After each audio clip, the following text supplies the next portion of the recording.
তার শিকল আল্লাহর ঘর মসজিদের দিকে দৌড়ানোর জন্য পাগল পড়া হয়ে গেছে।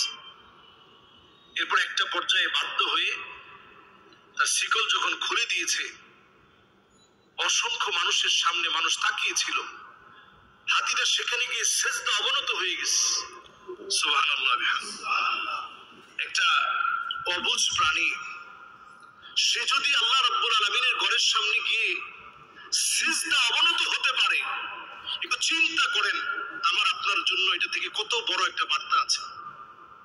একটা অবুঝ প্রাণ, বুঝে না কিছুই, সে যদি সিজদা অবনত হতে পারে, তাহলে আমার আপনার দায়িত্ব কত বেশি। এটার অনেকগুলো কারণ হতে পারে। যেমন অনেক সময় যারা হাতির যারা মাহুত আছে, এরা অনেক সময় দেখা যায় ভালোভাবে খাবার দেয় না, খুব বেশি পিটায়, কষ্ট দেয়, খাবারের কষ্ট, তারপরে তাদেরকে পুরো দিন খাটিয়ে তেমন কিছুই খেতে দেয় না, কথায় কথায় আঘাত করে, লোহা দিয়ে আঘাত করে, চাবুক দিয়ে আঘাত করে। তো কেমন যেন হাতিটা তার দুঃখগুলা তার মনিবের কাছে বলার জন্য মাথা নত করে দিয়েছে। নবীজি সাল্লাল্লাহু আলাইহি ওয়াসাল্লামের সামনে একটা উট এসে নবীজির সামনে চোখের পানি ছেড়ে দিলেন। নবীজি সাল্লাল্লাহু আলাইহি সাল্লাম উটের দুঃখটা বুঝলেন। আল্লাহর নবী সাল্লাল্লাহু আলাইহি ওয়াসাল্লাম বললেন, এই উটের দায়িত্বে কে আছো তুমি? একজন সাহাবী হাত তুললেন, নবীজি আমি আছি। আল্লাহর নবী বললেন, আফালা তাত্তাকিল্লাহ ফি হাযিহিল বাহিমা আল্লাতী মাল্লাকাকাল্লাহু ইয়্যাহ। এই যে উট, যে উটটাকে তুমি কষ্ট দাও কিন্তু খাবার দাও নাই, এই উট আমার সামনে এসে চোখের পানি ছেড়ে দিয়েছে। এই উটের ব্যাপারে কি তুমি আল্লাহকে ভয় করবে না? এই উটের ব্যাপারে কি আল্লাহর সামনে তোমাকে জবাব দিতে হবে না? ওই সাহাবী অবাক হয়ে গেছে যে একটা উটকে খাবার না দিলে পর্যন্ত আল্লাহর সামনে দণ্ডায়মান হতে হবে। ঠিক তেমনি হাতি মনে হচ্ছে তার অধিকারের জন্য আল্লাহর কাছে সিজদা অবনত হয়ে গেছে। এটা একটা ব্যাখ্যা হতে পারে।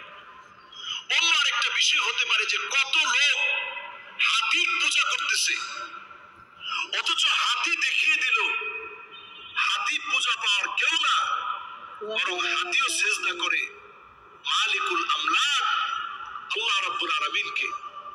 ভারতের এই উত্তর প্রদেশের এই হাতি সারা বিশ্বের জন্য একটা ভাইরাল হওয়া এমন একটি ইস্যু হয়ে গেছে, সবাই এটা নিয়ে কথা বলছে। সত্যি এটি আরেকটা বার প্রমাণ করে দিয়েছে এই পৃথিবীতে একজনই সিজদা পাওয়ার যোগ্য, তিনি হচ্ছেন আল্লাহ সুবহানাহু ওয়া তাআলা। কুল হুয়াল্লাহু আহাদ আল্লাহুস সামাদ লাম ইয়ালিদ ওয়া লাম ইউলাদ ওয়া লাম ইয়াকুল লাহু। তিনি আল্লাহ রাব্বুল আলামিন হচ্ছেন একক, তিনি অমুখাপেক্ষী, তিনি জন্মগ্রহণ করেন। আসসালামু আলাইকুম। আপনি একটা ভিডিও আসলাম, দেখেন এই ভিডিওতে ভারতের উত্তরপ্রদেশ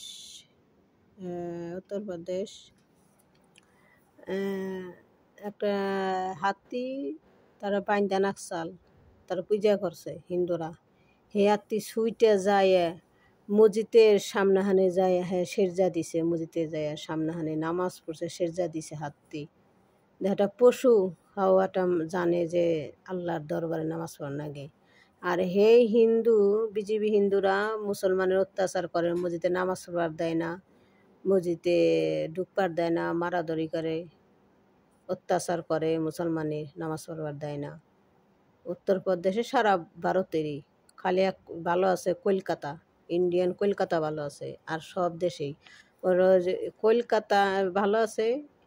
ইন্ডিয়ান উত্তরপ্রদেশ রঘুনাথ ঠাকুর, এটা হলো শয়তান, এটা বিলিম, এটা হলে ফেরাওয়ান হায়দা।